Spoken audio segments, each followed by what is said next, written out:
Hi, everyone. Welcome back to the Lighthouse Sessions. I'm really excited to have my new friend Jason Fishman with me. Jason, welcome to the show. Why don't you tell my audience a little bit about who you are and what you do?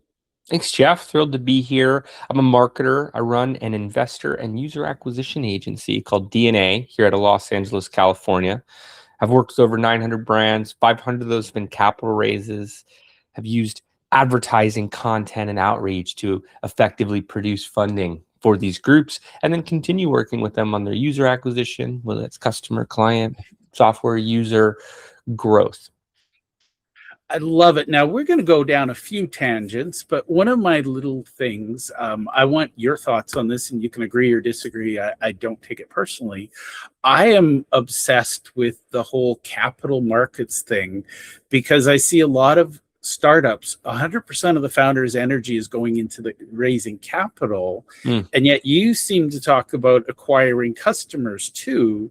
To me, it was always an obvious, well, shouldn't I acquire customers and then the capital comes? But let's talk about your take on it, because I think you look for investors and you bring in customers. Is that fair? Yes. Yes. I got into the workforce when the world was crashing, 2008, 2009. I would see these amazing companies, products, ideas, with no awareness around them. And just as you said, the founder, their full-time job was capital raising. It was difficult. Not all groups were successful at it. I was actually part of a social gaming startup, 2010 into 2011. We secured $3 million in seed capital, and I saw the CEO in pitch meetings all day long. I had created over 75 different versions of the pitch deck as part of that process. I saw the inefficiencies with, we'll call it traditional fundraising. And that was with the successful round. I went on to see other founders, CEOs of early stage companies literally build their whole role around raising capital for the business. And rightfully so. Without the right funding, the business in many times can go under. So if it's the difference of survival, if this is what it's needed to be able to have the resources to achieve the next milestones, maybe steps towards more market share, it is a good focus. But as you mentioned, there are newer, more modern approaches towards this. I work on a lot of these investment crowdfund campaigns. Reg CF allows you to target both retail and accredited investors and raise up to 5 million. Similar rules for Regulation A Plus, where you can raise up to 75 million, a much more in-depth filing. There's also Reg D, which is just for accredited investors, much higher minimum investment and average investment accordingly. One of the creators of Reg CF coined this term of investimers. He wrote a book on it, a gentleman named Sherwood Woody Neese. And you can target, let's say you're a local restaurant and brewery. You can bring your patrons in to invest alongside of you, and you can have perks for them investing higher amounts.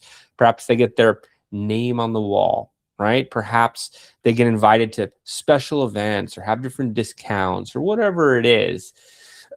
They feel that pride and ownership in multiple ways beyond just their holdings. You can be targeting future customers, patrons, and they can be brought into the mix there as well too. That's just one example. I see different rounds for a whole spectrum of different verticals. I'll then watch marketing funnels that bring investors in, and some of those investors become customers. There's a concept of super users that comes out of it because, hey, they're a shareholder. They want to be able to tell their friends, family about it. There's also customers that become investors and vice versa. The marketing funnels tend to intersect. There's a lot of synergies between the two. I love that. And for what it's worth, I obsess over the customer, because honestly, if we don't know how to serve the customer, or we don't know who our customer is, how do we hope to succeed? Yeah. I've always loved the idea. I don't care what you call it, but in my brain, I would call it the VIP. It's, why wouldn't you have insider knowledge? And one of the things we can do to differentiate is have those special nights. You open a new brewery, why wouldn't you want a VIP night? Absolutely. When I talk to retail investors who participate in these campaigns, they're referencing the founder by first name, the CEO, by first name as if they know them. They've seen video, they've seen content. They're referencing different aspects of why they wanted to get involved. And it's less about the potential upside 7 to 10 years later, as much as they wanted to be a part of the organization, the growth, the ride that they're about to go along. At times they'll add later and primed for a good exit, a good liquidity event down the line. Perks are absolutely something they've brought up, and it's more about that experience. That's what they're really buying with this investment into the company. I love that, and I've actually talked to a few people who work with the I forget what the formal term is, but they're the special class of investor that they can buy into things that others can't. They buy. Yes, there we go. Thank you. They buy in for the experience. They want to be part of the story, not just, and for the record, they also want the return, but a lot of it is about the story. And honestly, why wouldn't you want raving fans who are out there not only saying, I have a vested interest, I'm an investor, and I'm a customer? Mm-hmm. Absolutely. And if you really believe in the concept, we'll talk about potential upside for a second. When I first learned about Reg CF, was at a tech event here in Los Angeles, and there was an example used of a reward crowdfunding campaign, Indiegogo, Kickstarter. Very different than investment crowdfunding. But at the same time, this was around a VR headset, a company called Oculus. I think a lot of people are familiar with. And they ran a successful, I believe it was a Kickstarter campaign. And then 6 months later, were acquired by Facebook for about $1 billion. And some of the backers felt like they should have earned a piece of that, because what was accomplished with the funding campaign catapulted them into more market share, which then became part of the story on why they were acquired. So with investment crowdfunding, the crowd can benefit. They can become shareholders. There's different ways to structure an investment crowdfund campaign, by the way, with debt or safe note, convertible note, revenue share, so that it's not just for common stock or preferred stock. There are different ways to be able to put one together, but you can be part of that organization's growth. There's a lot of benefits in doing so, and we've seen audiences really respond to this, and a strength in numbers. So even if the market is tougher, versus asking the credit investor for $250K, perhaps a couple $1 million for your deal, you can be bringing in 1,000 investors who are putting in an average of $2,000 each, and that would be $2 million in funding if done successfully.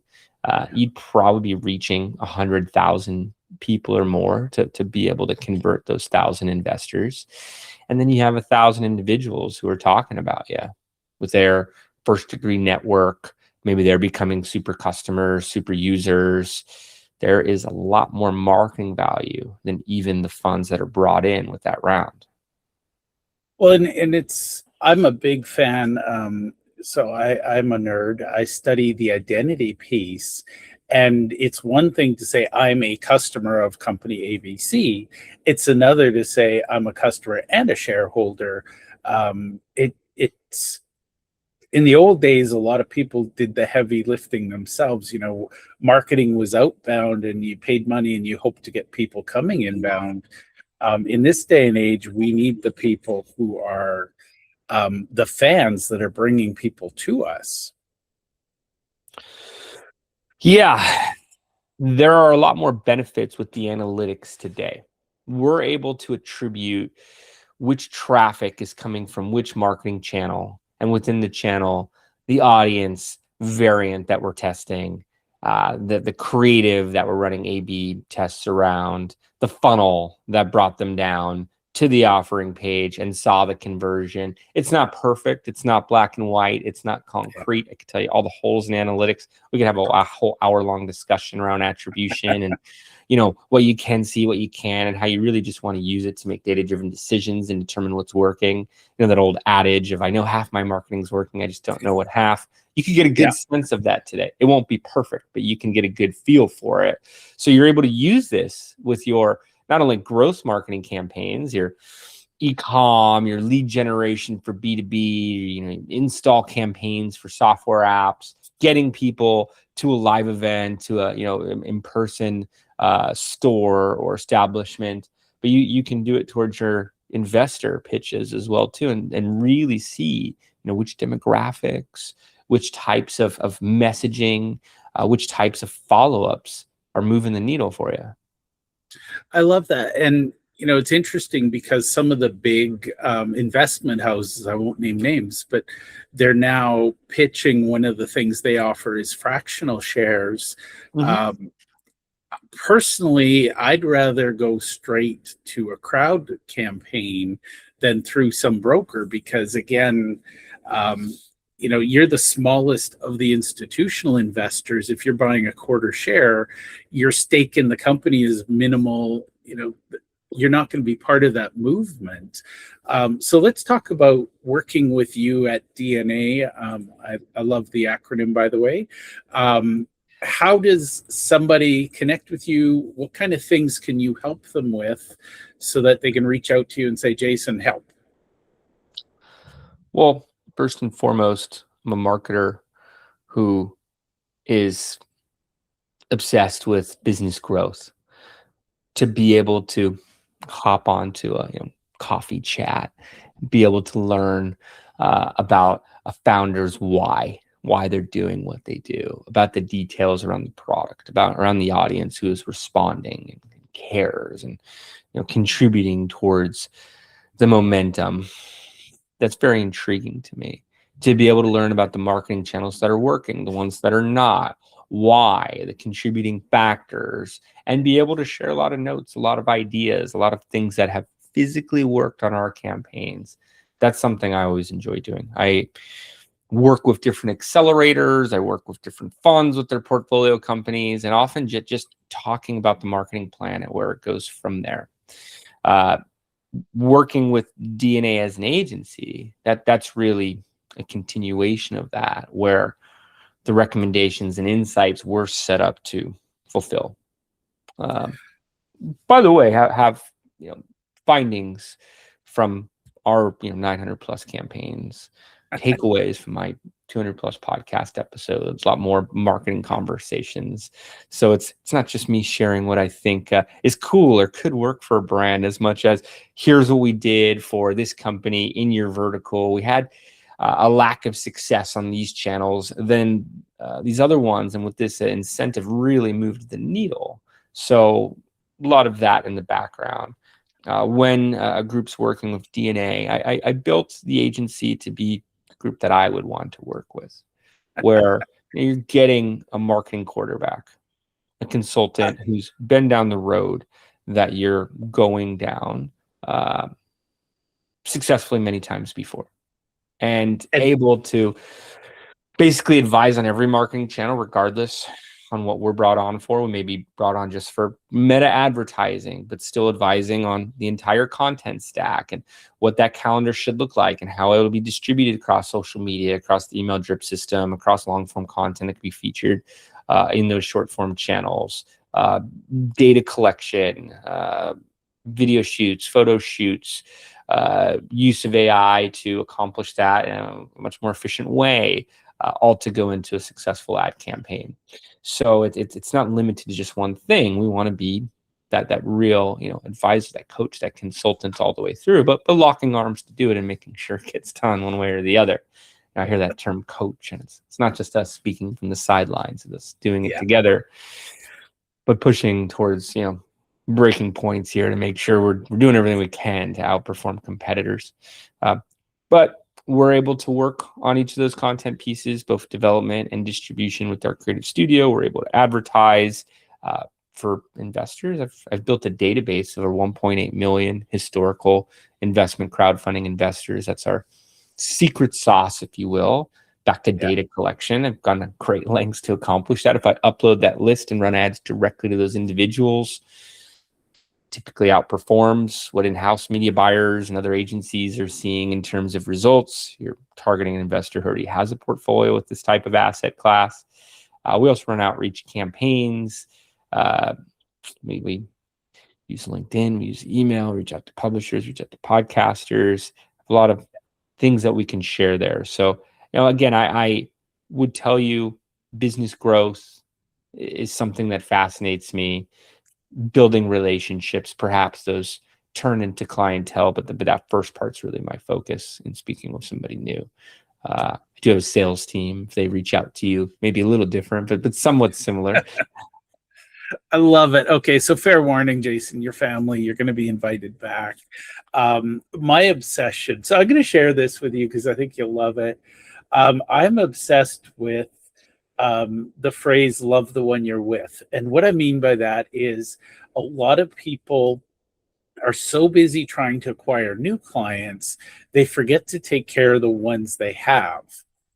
And what I'm hearing, a couple of things, but the big one is you have a lot of data, which I love. I am a data nerd.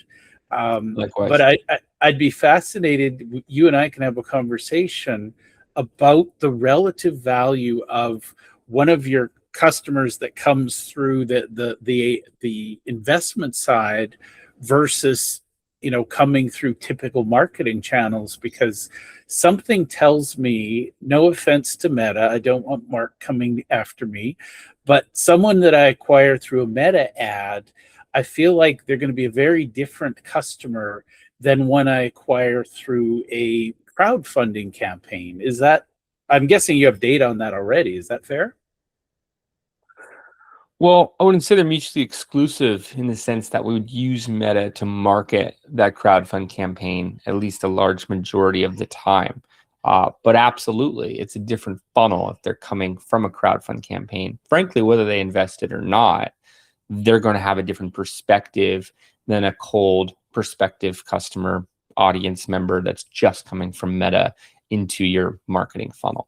So you are correct. I just had to point out that some of those crowdfunding audiences may be coming from Meta initially, but they've gone through that crowdfunding aspect of the funnel, maybe even invested. And I'm going to guess that there's different data points throughout there where you can see how quickly they move, how much they spend, how loyal they are. I'm not asking you to reveal all your trade secrets, but I am fascinated by the concept. For me personally, I'd rather clone my 10 favorite clients and grow the business through them than to get the other, 90% of my clients, bring them in from cold and have to spend all that time nurturing. So what does it look like to work with you and the team at DNA? Somebody watching this says, I really like Jason. I'm going to send them to your podcast. That's my first thought. But what's the first step in them getting to know you and your team and finding out how or if you guys can help them? Well, I love that concept of love the one you're with. Many years ago, I wrote a Forbes Agency Council article around how to get the most out of your marketing agency experience. And there are different prospective customer as well as client profiles for an agency. If you're in the agency business, you could probably think of a few that you've encountered, different naming conventions from one agency to the next, of course. But there are definitely clients who want you to fail. They want to point out something that you're doing wrong and attribute a lack of growth or success towards it. I can even hear it in discovery calls, discovery meetings, the way groups speak about their past agencies. And I'll ask questions around it. If they complain about them alone, that's not my thought. But if they're starting to, point to things that really are taking the focus away from the product, the target audience, how they're responding, maybe some unreasonable statements in there as well too.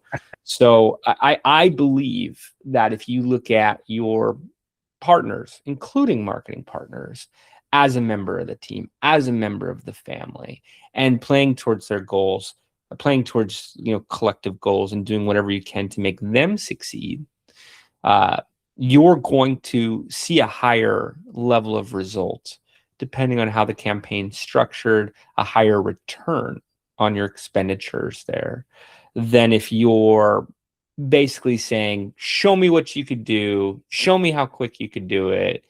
Maybe even having a timeline of, if it's not happening in a month, I've seen it where, it's 2 days, we're not seeing the conversions yet. You're going against marketing best practices, which, it's really more of a 3-month campaign. What are you testing? What are the audiences? How do you optimize? Good marketing is all in the optimization. It's all in the problem solving. I would tell you anyone could set up a marketing campaign. It's what you do when the campaign plateaus or you realize it's not working that really separates a talented marketer from one that's just following what AI tells them, if you will. So I still believe it's about who's behind the helm of the ship and what they're able to see. I keep seeing these marketing creatives, these marketing flyers where it's blatantly AI and it looks like 10 other flyers I've seen in the past week. And to someone who doesn't design assets, they probably think it looks great. For someone who does, it's atrocious. It's like, there's none of the actual design theory included in here. This is so bad for the brand. Good AI, you shouldn't be able to tell it was AI that produced it.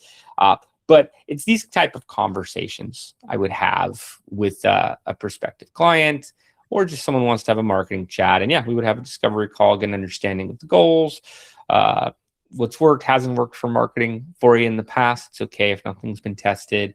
We would speak about what we do, similar types of groups, and give marketing recommendations, whether those recommendations are used with us, without us. We can talk about ways to collaborate from there. We can put that into a document with details so you can work with your team on it or move forward on that with us. And we move to a kickoff call. I like to spend the first month, if the campaign's not yet live, on strategy.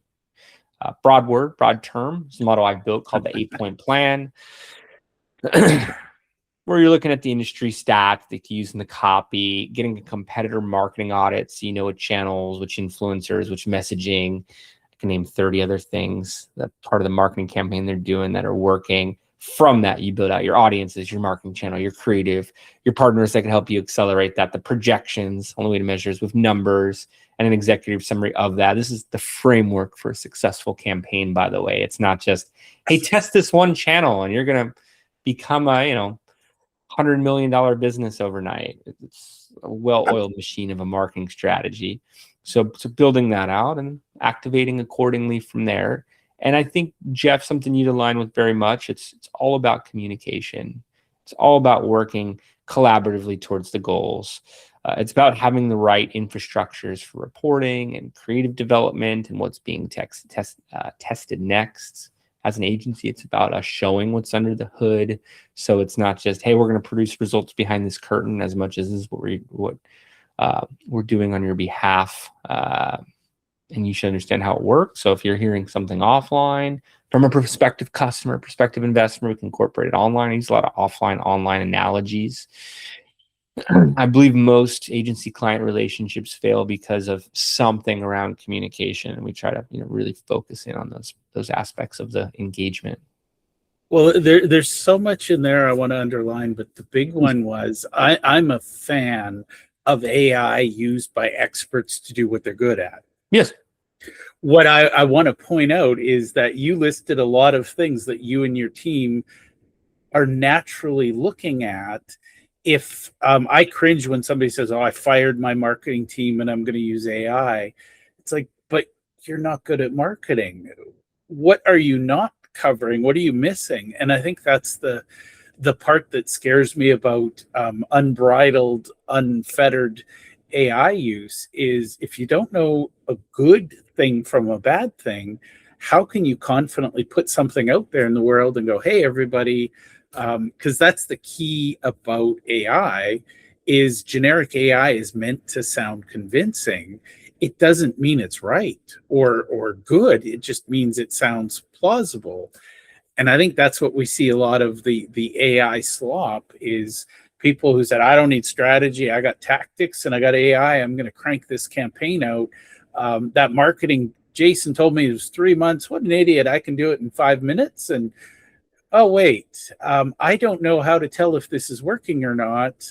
Next thing you know, they're complaining about the dollars they've spent on Facebook ads and there's no return on it. So I just want to underline that that's what you bring to the table is I call it the adult in the conversation where you can say, that's not the best path.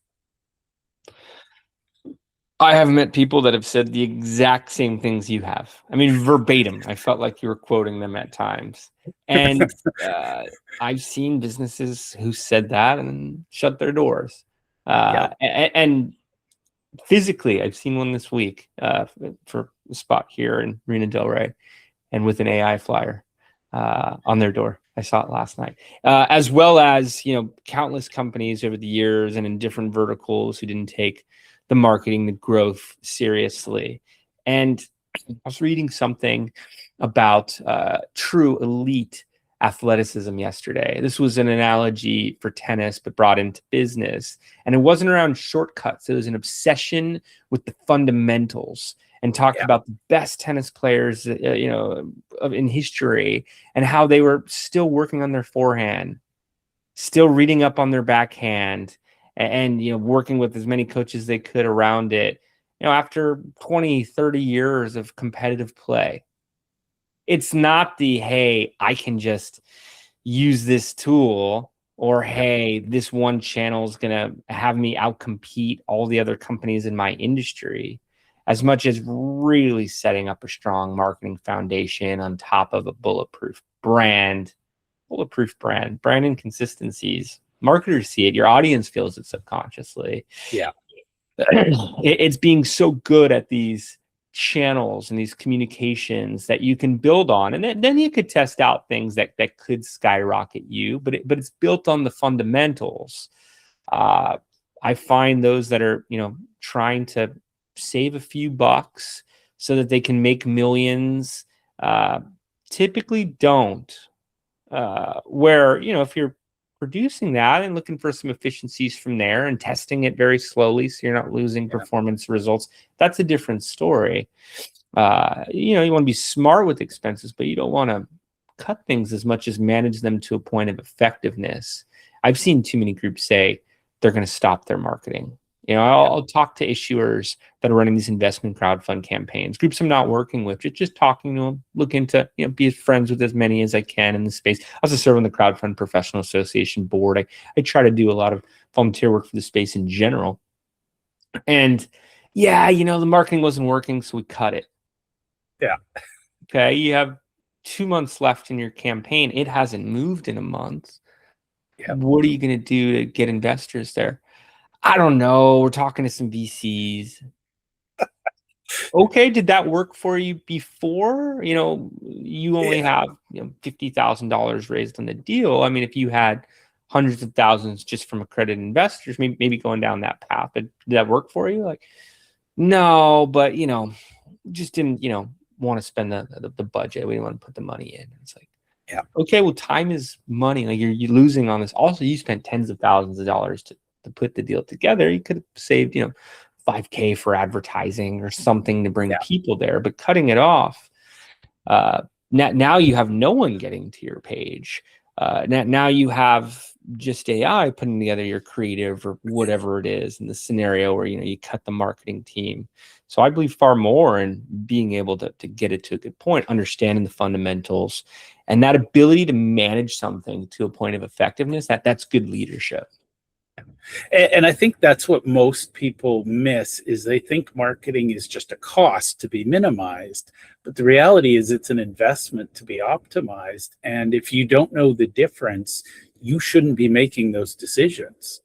That's where I think one of my favorite quotes is by Red Adair. He world famous firefighter.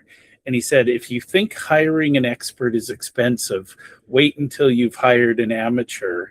And really, truly, I think that's a great quote. Now, Jason, I could talk to you all day, but I want to be mindful of your time. Where can people go to connect with you, learn more about you, and maybe find out how to work with DNA? Thanks, Jeff. I feel like I could talk to you all day as well. Digitalnicheagency.com, youtube.com/@digitalnicheagency. Both locations will give you access to my podcast, webinar series, a lot of content with actionable insights, not just promotional here as much as here real resources. Also, feel free to reach out to me on LinkedIn. Jason Fishman, Marina Del Rey, DNA. I will have a link. I'll make it easy for them. I like to, I don't want people going on a scavenger hunt because sometimes they get lost. But Jason, I want to thank you for taking time out of your day and for hanging out with me. So thank you. My pleasure, Jeff. Really enjoyed the discussion.